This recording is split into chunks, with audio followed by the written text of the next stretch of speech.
is actually the mean. Okay.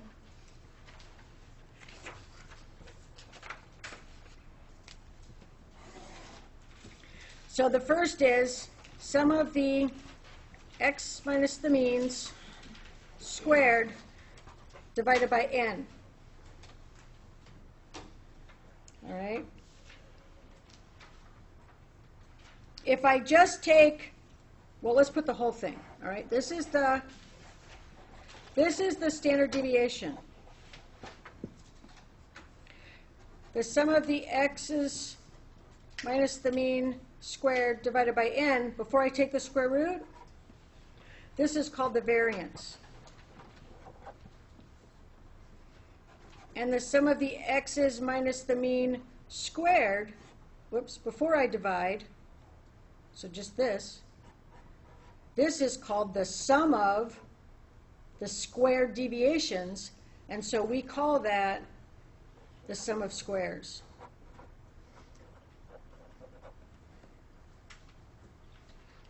By the time this class is over, we'll be back to sum of squares again. We'll be using sum of squares. That will be a very meaningful component for us.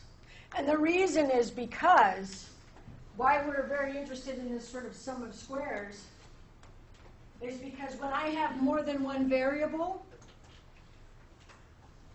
this n changes. Sometimes, right? So in the end, when we have an experiment where we have, 7 guys, let's say 8 guys, women, and we have 8 women, and we give them treatment 1 and treatment 2. In this particular case, how many people got treatment 1? 8. How many people got treatment 2? 8. How many guys were in the experiment? 8. How many women? 8. How many guys got treatment 1? 4. So then when we're doing that calculation for those individual pieces here, my n won't be 8. My n's going to be 4. My n changes by my condition in my experiment. Okay? That's why the sum of squares gets to be important again. So for us, in this class, we start off having to know what our mean and our standard deviation is. Okay? So let's do one more.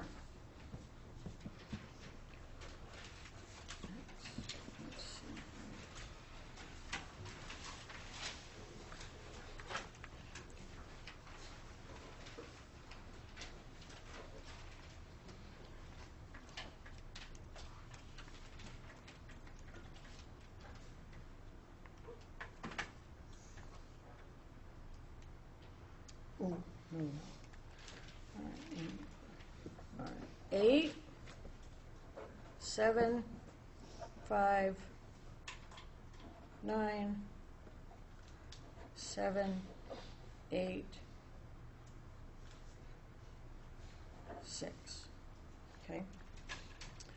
So let's put this in and get our mean.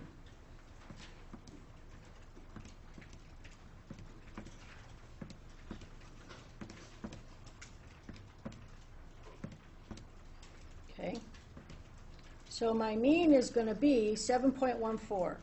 Is that what you guys got? Yep. So then we were going to do the next x minus the mean. And then while we're in here doing this, let's go ahead and do x minus the mean squared and get this one. Okay, so you're going to go 8 minus 7.14, and it's 0.86.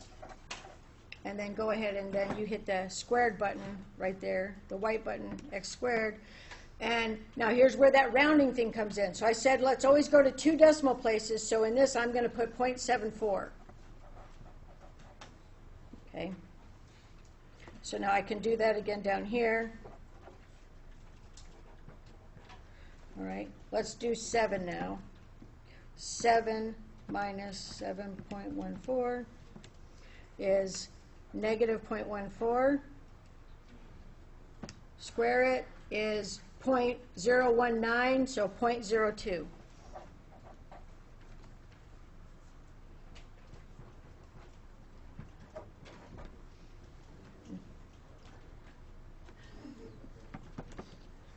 Five minus 7.14, negative 2.14.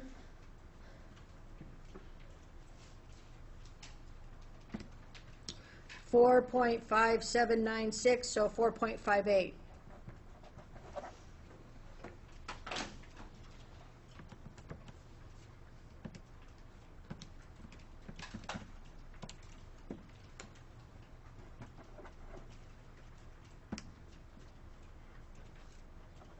Got 3.46 for the 9.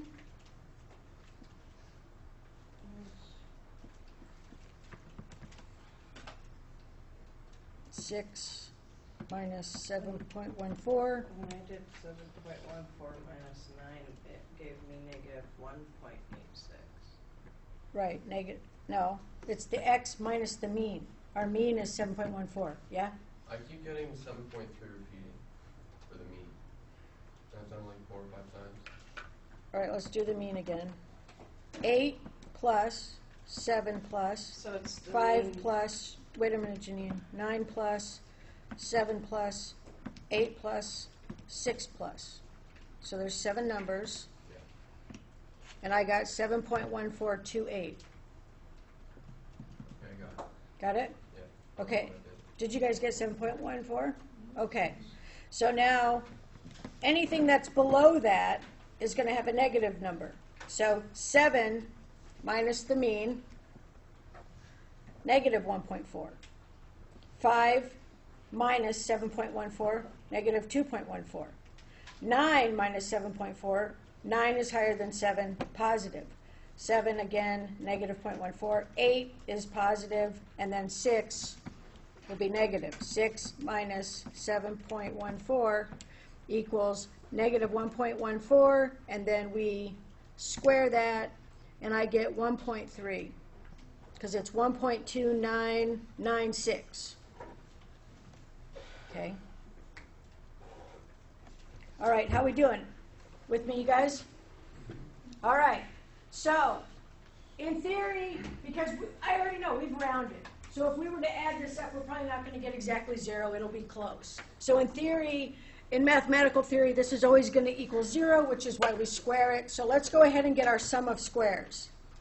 So sum of squares is the sum of x minus the mean squared. So I always use sigma plus. I never use my plus sign once I'm in this class. So I go 0.74 sigma plus.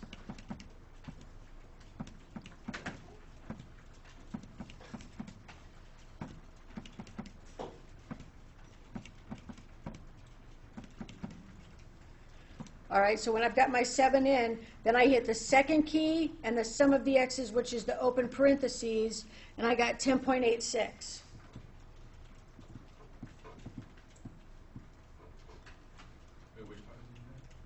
I got 10.86. Oh, the button you hit the second key and the open parentheses. Because if you look up there, if you look up here, see that says sum of the x.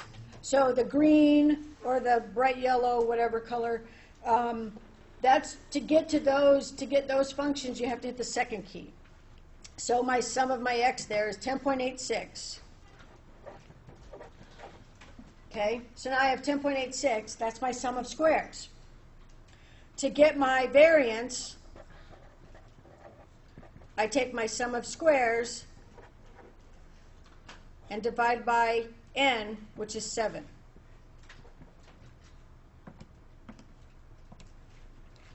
Okay, so I got 1.55. Yep. Shout out no if you didn't get that. Okay, 1.55. So now, to get my standard deviation, I take the square root of 1.55. So I just hit the white square root key and I get 1.24. Now I've got 556, blah, blah. So let's see, this is right on the edge. I would go ahead and round up. So let's say 1.24, or 1.25, I mean. Let's round it up. So now I've got my 2 decimal places, 1.25. Okay? I'm looking at my, now, when the numbers are small and close, there's not a ton of difference between your variance and your standard deviation. When you've been doing this for like 25, 30 years, to me that's a huge difference. But when you're kind of starting out, I wouldn't, usually people start out by half numbers. So you'd say, maybe the difference is 4.5 or 5 or 3.5 or whatever. When you do it for a long time, then you start doing the 0.25s or 10s, whatever. So there's not a lot of difference visually when I'm just looking at this numbers, but I can tell you what is going to be. Is that if I got a standard deviation of 3, what would you say? My calculator, I got a standard deviation of 3. Is that too high or too low? It's too high, because what's my range here? I've got one number, 9 to 6, that goes 3. Everything else is 2, 1, 2, right? Here's a 4. It's not going to drag it down enough. 2, 1. There's no way it's 3. Okay? So remember, think about your data set. The calculator is the tool to verify what we think in our head. Okay? You'll get better at it. You'll see. Because what happens is you need to be able to catch your math errors based on you actually know what you're doing. Okay?